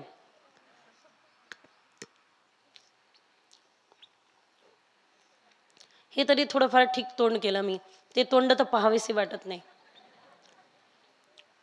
नाहीच करायचं, मी करेन. कारण सगळ्यात मोठा दोष प्रवेश करतो अन्नातून, अन्न दोष. देवाला समर्पित नसलेली गोष्ट बिलकुल घ्यायचीच नाही. असमर्पित वस्तू स्वीकारच नाही. धन देऊ, काहीही देऊ, ते सगळं समर्पित करून. मी काल तुम्हाला वस्त्राची गोष्ट सांगितली, कपड्यांची गोष्ट सांगितली, पा देव कसं काळजी घेतो. एक सहज उदाहरण म्हणून सांगते. तसे तर भरपूर वस्त्र आहे, कशाची कमतरता नाही, खरेदी फार करत नाही, दिलेले घालते, परिधान करते. काय गंमत झाली बघा, आम्ही इकडे यायला निघालो, 2च वस्त्र टाकून बॅगमध्ये फिरतो, कारण आतापर्यंत बॅग भारी भारी उचलायची सवय होती, आता मात्र ती मोडली आहे. तर 2च वस्त्र टाकून फिरत होतो, त्याच्यातला एक हरवला, कुठेतरी राहिला, माझ्याकडून म्हणा मुलींकडून कुठेतरी राहिला. मग आम्ही एकच वस्त्र होते, सकाळी धुवायचे आणि मग नंतर दुपारी घालून कथेमध्ये यायचं, असं होतं. श्रीरामपूरहून आमच्या योग साधना निरंतर ध्यानामध्ये प्रवीण असलेल्या आमच्या ताई या ठिकाणी उपस्थित आहे, एकदा जोरदार टाळ्या वाजवा. जीवन साधनामय आहे, भजनानंदी जीवन आहे, साधक जीवन आहे, निरंतर ध्यानादीमध्ये असतात, उपासनेमध्ये असतात. त्यावेळेला श्रीरामपूरला कथा झाली, त्याही वेळेला शिवून ठेवलेला आणि परत एक शिवून वस्त्र आमच्या करता घेऊन आले. मी म्हटलं देवा तुला किती काळजी आहे रे माझी, लौकिक वस्तूची एवढी काळजी करतो, एकदा तूच ये आता, बस तेवढंच राहिलंय आता फक्त. इतकी काळजी की सकाळी धुवावं लागतंय आणि मग नंतर वाळले की परिधान करावं लागतंय, त्याची काळजी देवाला आहे. एक साथ 2-2 वस्त्र मिळाले, आता काही चिंताच नाही. विचार करा, त्याला आपली एवढी काळजी आहे, मग आपण का चिंता करतोय आणि कशाची चिंता करतोय. जेही परिधान करता समर्पित करून करा, जेही खाता ते समर्पित करून करा, कारण त्याच्याच कृपेने मिळतंय. ते म्हणतात ना, तेरा तुझको सौंप दूं क्या लागत है. काहीच आपलं नाहीये, हे त्याच आहे, त्याने दिलेलं आहे. आणि म्हणून जो इच्छा धरी मन माहे, मनामध्ये जी इच्छा असेल ती पूर्ण झाल्याशिवाय राहत नाही. आता लौकिक इच्छा खूप पूर्ण झाल्या देवा, अब कछु नाथ न चाहिए मोर. आता लौकिक इच्छा खूप पूर्ण झाल्या, आता एकच सात्विक इच्छा की बस आता प्रभू मज व्हावा, तो मज व्हावा, प्रभू जीवीचा विसावा, बस. भगवान गोवर्धन धारण करतात, म्हणजे आपल्या इंद्रियांचं वर्धन, इंद्रियांचं रक्षण करता. या इंद्रियांनी संपूर्णतः देवाच्या चिंतनाला लावून द्या, त्या रसाचं पान करा. या करता भगवान सर्वप्रथम गोवर्धन करताय. कोणी विचारलं गोवर्धन लीलेचं कारण, अहो एवढा मोठा गोवर्धन देवा उचलला कसा.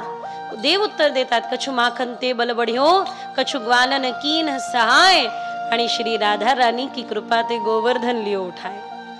काही ग्वालबालांनी मदत केली, काही यशोदा मैयाने खाऊ घातलेल्या दूध दही माखनाने शक्ती वाढली, पण खरं तर हे श्री राधा राणीच्या कृपेने हा गोवर्धन उचलला.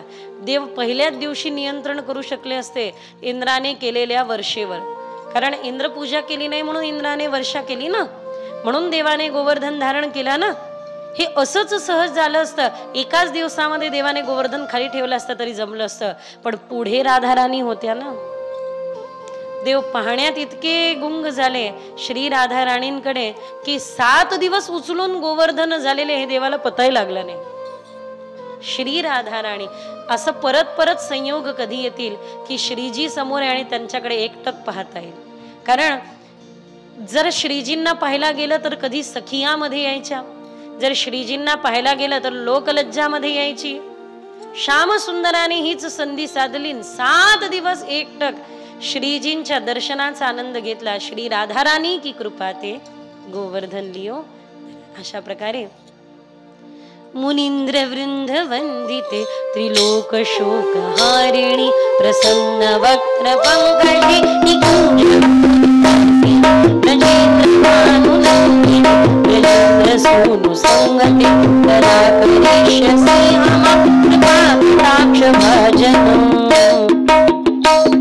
अशोक वृक्षमल्लरि वितान मंडपस्थित जवाल जाल पल्लव प्रभातांग्रि कोमल वराभक्ति स्फुरत् करि प्रभूत संप्रदालि कराकरीश सिंह कृपाक्ष भजन. अनंत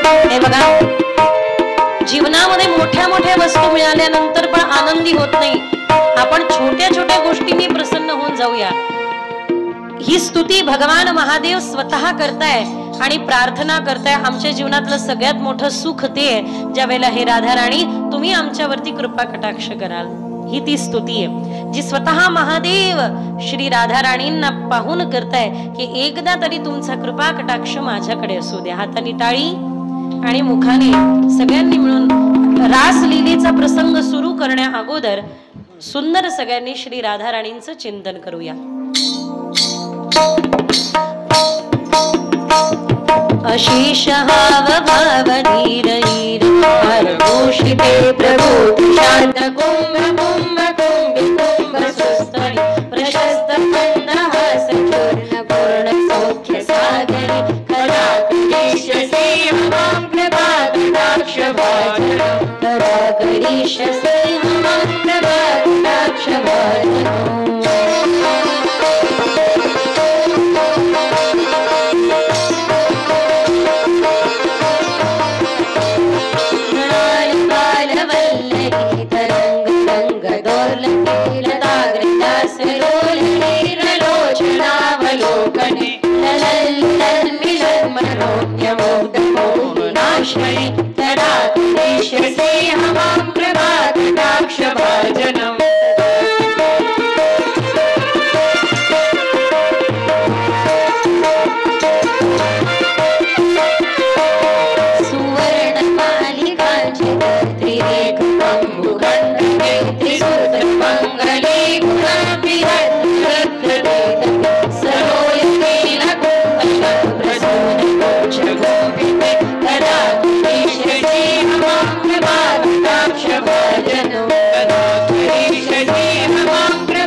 श्री राधा कृपा कटाक्ष स्तोत्र सगळ्यांनी म्हणा.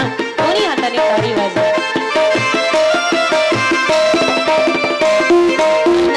कोटी विष्णु लोक नम्र पद्मजाजिते हिमावत्या पुरो मना विरंजुना भयत्रने अपार सिद्धिये निवेद सद्गुणांगुलीनके कडाकरेश देहमां कृपा कटाक्ष भजनं कडाकरेश देहमां कृपा कटाक्ष भजनं.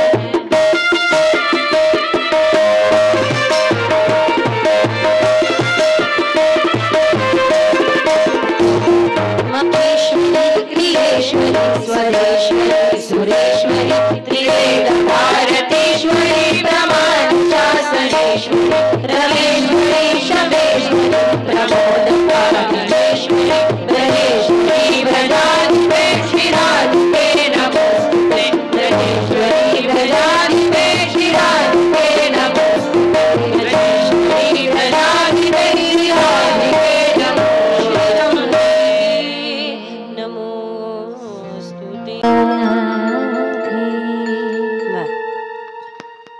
जय हो.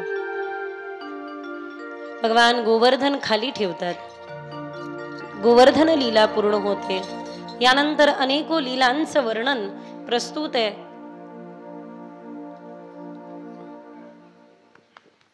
शिवरात्रीच्या दिवशी नंदबाबांची सुरक्षा भगवान करतात. तर वरुण लोकातील देवता हे एकादशाम निराहारश्च शमभश्चर्य जनार्दन, द्वादशीच्या दिवशी स्नान करणाऱ्या यमुनेमध्ये आपल्या पित्याला वरुण देवता घेऊन जातात. म्हणून भगवान वरुण लोकातून आपल्या पित्याला सोडवून आणतात. त्यानंतर समस्त ग्वालबालांना आपल्या वैकुंठाचं दर्शन घडवून आणतात. इथून पुढे रास पंचाध्यायी आरंभ होते. मी एक विनंती करते आपण सर्वांना की आता भूकंप जरी आला ना तरी आपल्या मनाला इकडे तिकडे भटकू देऊ नका. ही रास पंचाध्यायीची कथा या जीवात्म्याला त्या परमात्म्याच्या समर्पणाची गाथा आहे. हा जीव जेव्हा भगवंताला समर्पित होतो खरं सुख त्यावेळेला मिळतं.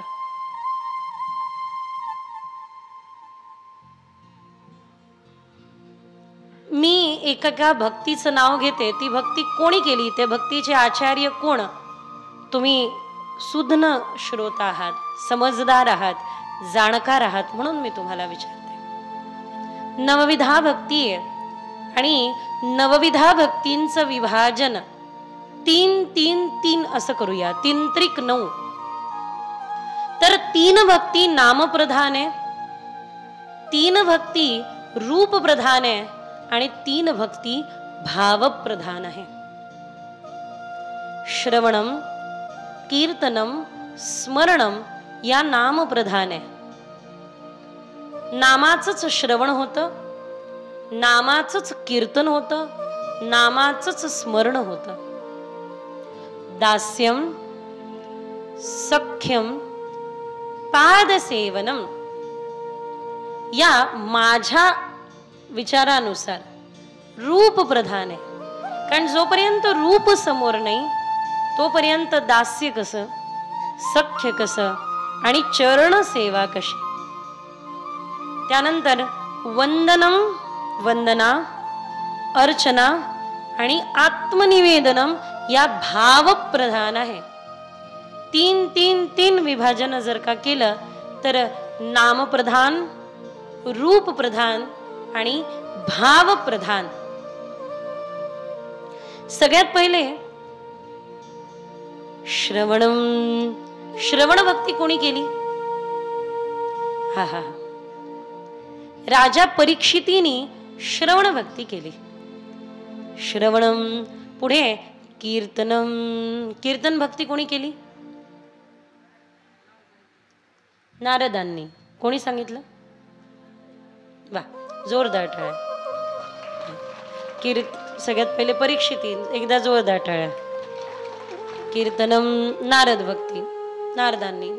कीर्तन भक्तीचे तसे आचार्य नारदजीच आहे. स्मरणम. स्मरण भक्ती कोणी केली?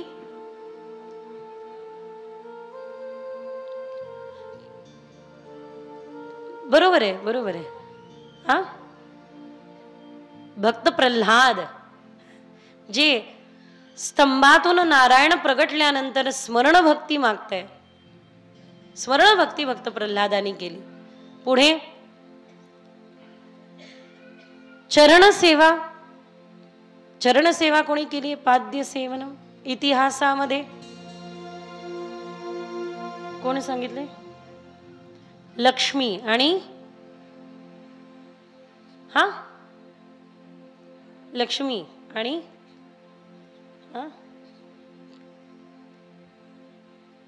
तुमचा पेपर झालाय, इकडचा बाकी. थांबा. लक्ष्मण आणि लक्ष्मी. गंमत बघा, ज्या वेळेला लक्ष्मण इकडे प्रभू रामचंद्रांसोबत आहे. हनुमान दादा सीतामाई पुढे पोहोचतात. त्यावेळेला सीतामाई हनुमंतरायांना सांगतात, लक्ष्मणाच्या चरणाला प्रणाम करा आणि रामांना निरोप सांगा. हनुमान दादा म्हणतात, सीतामाईंना काय याला ठीक करायचं असेल तर सांगा, याला नीट करायचं आहे का? रामांना प्रणाम करू आणि लक्ष्मण दादांना निरोप देऊ असं काही आहे का? म्हणे नाही नाही नाही नाही, लक्ष्मणाच्या चरणाला प्रणाम करा आणि प्रभू रामचंद्रांना माझा निरोप द्या, रघुनंदनांना माझा निरोप द्या. असं का? लक्ष्मण मातेपेक्षा लहान आहे, हनुमंतरायांपेक्षा लहान आहे, प्रभू रामांपेक्षा लहान आहे, सर्वांपेक्षा लहान आहे. पण त्यांना आपण काय म्हणतो? लहानांना पापा, मोठ्यांना नमस्कार, सन वी सप्रेम नमस्कार. लहान्यांना आपण औपचारिकतावश असं लक्ष्मणांना निरोप द्यायचा आणि रामांना नमस्कार कर असं काही आहे का? म्हणे नाही नाही नाही नाही, मी सांगते तेच बरोबर आहे. लक्ष्मणांच्या चरणावर डोकं ठेवून प्रणाम करा हनुमंतराया आणि प्रभू रामचंद्रांना माझा निरोप द्या. त्याचं कारण आहे, मी पाठवलेल्या स्वर्ण मृगरूपी मोहाच्या मागे प्रभू रामचंद्रांचे चरण गेले, पण लक्ष्मणाचे चरण फक्त रामांच्याच मागे गेले. जे ईश्वराच्या मागे धावतात त्या चरणाला प्रणाम करा, वंदावे ते आधी आधी. म्हणून पादसेवनम म्हणजे फक्त पाय दाबणे होत नाही, तर पादसेवनम म्हणजे त्यांनी दिलेल्या मार्गावरती चालणे म्हणजे देखील चरणसेवा आहे. आचरण धारण करणे ती म्हणजे चरणसेवा. बरं, पुढे वंदनम अर्चनम आहे. दास्यम, दास्य भक्ती कोणी केली? वा, हनुमान दादा. सख्यम, सखा कोण आहे? अर्जुन, सुदामा. वंदन भक्ती कोणी केली? वंदन भक्ती केली पृथ्वीराजानी. अर्चन भक्ती केली आहे उद्धवांनी. आत्मनिवेदन भक्ती केली आहे बळीराजाने. आत्मनिवेदनाचे आचार्य राजा बली आहे. या 9 भक्ती 9 वेगवेगळ्या भक्तांनी केल्या, पण या 9 भक्ती एकत्र जर का कोणी केल्या तर त्या गोपिकांनी केल्या. म्हणून परमानंद दास म्हणतात, गोपी प्रेम की ध्वजा. काही हरकत नाही टाळी वाजवली तरी गोपिकांनी. गोपाल कृष्ण भगवान की. इंद्र ज्यावेळेला भगवान गोवर्धन धारण करतात आणि इंद्र त्यावेळेला क्षमा मागायला येतो ना, इंद्र काय म्हणतो माहिती? देवा, गर्भामध्ये लहान्याचं मोठं होणारं लेकरू गर्भात आईला लाथ मारतं, त्यावेळेला आई त्याला रागवत नाही, आजूबाजूच्या लोकांना अभिमानाने सांगते, तुम्हाला माहितीये माझं लेकरू लाथ मारतंय, लाथ. जसं गर्भामध्ये लाथ मारणाऱ्या लेकरावरती आई रागवत नाही ना देवा, तसं आमच्या सगळ्या चुका तू पोटात घे, क्षमा कर आणि कृपा कर. कशाची कृपा कर? तर आता तुझं करून घे, आपलं करून घे, आपलं म्हणून घे. चिंतन फार सुंदर आहे, जरा ध्यानपूर्वक श्रवण करू. त्यावेळेला इंद्राने देवाचं नाव ठेवलं गोविंद.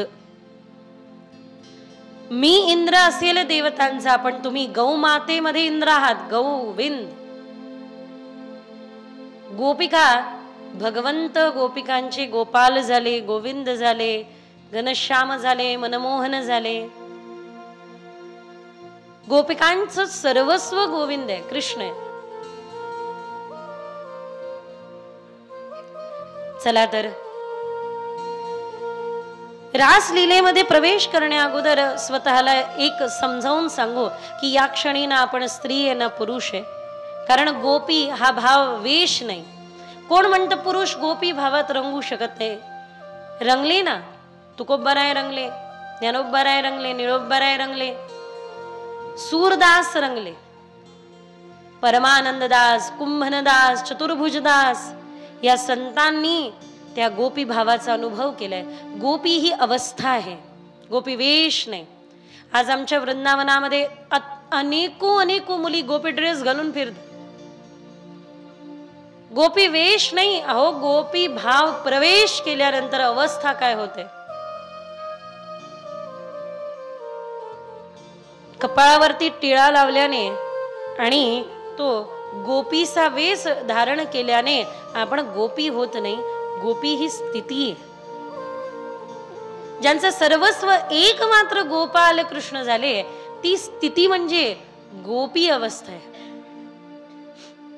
ज्या अनुभूतीला आपल्याला ही रासपंचध्येयी प्रदान करेल. मी हात जोडून विनंती करते. फार सुंदर नाथबाबांची गवळण आहे. याचं मर्म जरी कळलं ना, ही गवळण मर्म जरी याचं कळलं ना, तरी आपल्याला लक्षात येईल.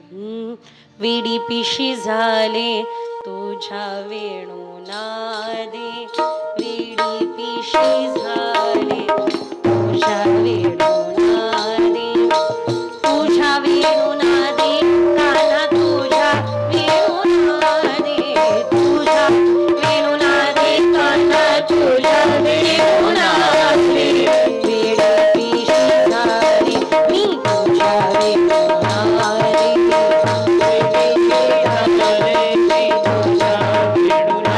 यमुना महाराणी संथ वाहत आहे वृंदावनाच्या सुंदर या लतापतांच्या मध्ये. अधरांवरती मुरली ठेवून भगवान मधुर मुरलीनाद करताय. गोपिकांच्या कानी तो मुरलीनाद जातोय. नाथ बाबा त्या अवस्थेला पोहोचून वर्णन करताय. गोपिकांची अवस्था काय होते.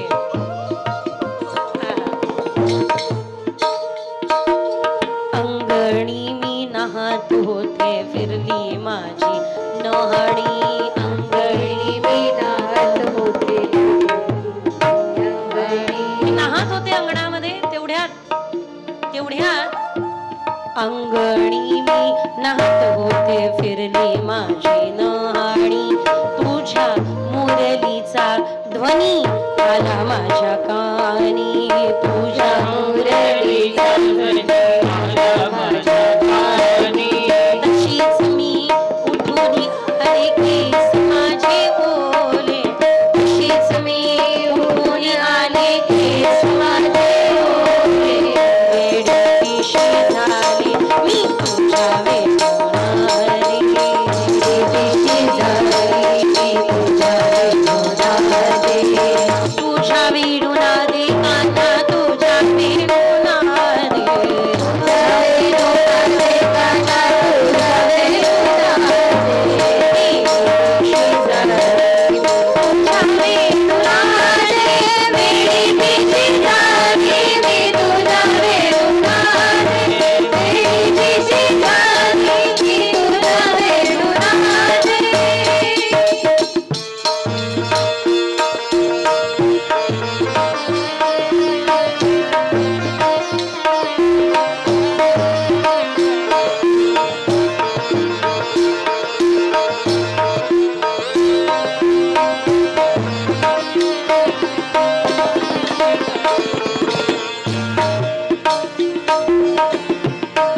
मग हळद लाविली हाताला मी कुंकू लाविले दाताला, हळद लावली हाताला मी कुंकू लाविले दाताला. शृंगार मेकअप तुम्ही वेगवेगळा मेकअप करता. ते काय ते तुमचं ते फिरून लावली, फिरू लावली. पण गोपिकांचा शृंगार बघा कसा उलटा होतोय. हळद लाविली हाताला मी कुंकू लाविले दाताला, हळद लावली हाताला मी कुंकू लाविले दाताला. पैंजण ल्याले दंडाला नि दातवण मी प्याले, पैंजण ल्याले दंडाला नि दातवण मी प्याले, वेडी पिशी झाले मी तुझ्या वेणुनादे, वेडी पिशी झाले मी तुझ्या वेणुनादे, वेडी पिशी झाले मी तुझ्या वेणुनादे. तुझा वेणुनाद माझ्या कानावर पडला. माझा शृंगार उलटाच झाला. दुधामध्ये मीठ टाकताय, भाजीमध्ये साखर टाकताय गोपिका. काजळ गालाला लावताय, हळद हाताला, कुंकू दाताला, पायातलं पैंजण दंडाला, डोक्यावरची बिंदी नाकाला. सगळा शृंगार बघा. देहासक्ती नाहीये, देवासक्ती आहे. देवासक्ती लागली की देहासक्ती सुटते. पुढे नाथ बाबा वर्णन करतात. गोपिका निघाल्या. कशा निघाल्या. अछडो बछडो छकडो कान्हा ठेवून आले घरी, अछडो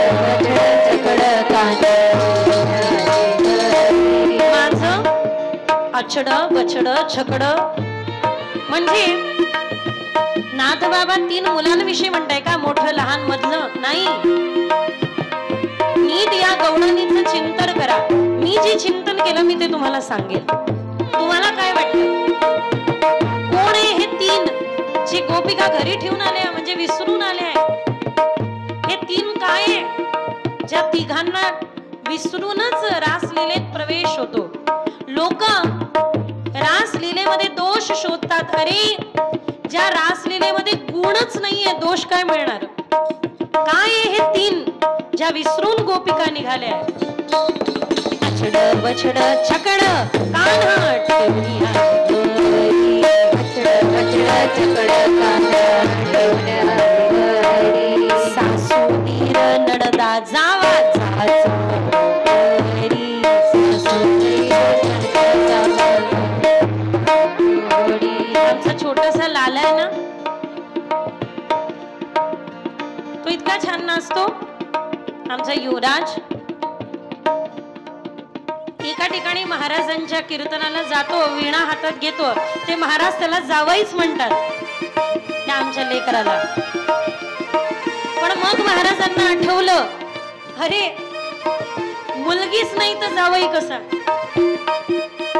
पण तरी देखील जावाई म्हणतात. मुलगी नाही तर मग जावाई कसा? चिंतन करा.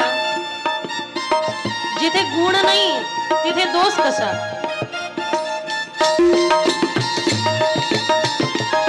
अछड बछड छकड कान्हा ठेवणी आले घरी. अछड बछड छकड कान्हा ठेवणी आले घरी. सासू नीर नणदा जावा जाच घरी. सासू नीर नणदा घरी. जाऊ दे रे कान्हा आता मोहिनी घावरले. जाऊ दे रे कान्हा आता मोहिनी घावरले. मी तुझ्या वेडोळाले वेडी तिची झाली. मी तुझ्या वेडोळाले वेडी तिची झाली. मी तुझ्या वेडोळाले. एका जनार्दनी कान्हा भावाची मी वेडी. अनन्य भावे सेवा करते मानून घेही थोडी. जाऊ दे रे कान्हा का मनी मी घाबरले. वेडी पिशी झाले मी तुझ्या वेडून आले. चिंतनीय विषय की नाही? सगळ्या गोपिका निघाल्या. अछड बछड छकड घरी ठेवून निघाल्या. अछड बछड छकड म्हणजे 3 मुलं घरी ठेवून निघालेत का? मी तुम्हाला विनोद म्हणून जरी हे उदाहरण सांगितलं असलं तरी मात्र एका गावामध्ये आमच्या युवराज दादाला सगळे जण म्हणतात ओ जावाई ओ जावाई, पण मुलगी कोणालाच नाही. ओ जावाई. जर मुलगी नाही तर जावाई कसा? तसंच आहे. जर गुणच नाही तर दोष कसा? या ठिकाणी गोपिका या 3 गुणांना ठेवून जात आहे. त्रिगुणातीत. मावशींनी पहिलेच ओळखलं होतं. 3 गुणांना ठेवून जात आहे. एकम नित्यम विमलमचलम सर्वधी साक्षीभूतम भावातीतम त्रिगुण रहितम. त्रिगुण रहितम. लोक रासलीलेमध्ये दोष शोधतात. कसं सापडेल? अरे गुणच नाही तर. बघा बेसूर व्यक्ती तेव्हा होईल ना ज्या वेळेला स्वर आहे. स्वरच नाहीये. या ठिकाणी एक मात्र अनहत नाद आहे. अनहत नाद जो अखंड अंतरंगामध्ये सुरू आहे. अखंड. आपल्याला ऐकू येत नाही कारण आपल्यामध्ये विचारांचं ट्रॅफिक खूप मोठं आहे. लाजतोय का दादा? लाजू नको लाजू नको, जाऊ दे. तर आपल्या डोक्यामध्ये कितीतरी विचारांचं ट्रॅफिक आहे. त्याचाच शोर इतका आहे, त्याचाच आवाज इतका आहे की तो अंतरंगातला अनहत नाद आपल्याला ऐकूच येत नाहीये. थोडं ध्यान करा. रासलीलेचं चिंतन करा. तो अंतरंगातला नाद आपल्याला ऐकू येईल. सध्या तर फक्त या स्पीकरची खरखरच ऐकू येईल, म्हणजे जी चालू आहे एक बॅकग्राऊंडला. साऊंडवाल्या दादासाठी जोरदार टाळ्या वाजवा. पण मात्र अंतरंगामध्ये जो एक नाद चालू आहे तो नाद आपल्याला या सगळ्या आवाजांना शांत झाल्यानंतर ऐकू येईल. तो एक नाद. विचार करा भगवंताची वेणू कशी असेल.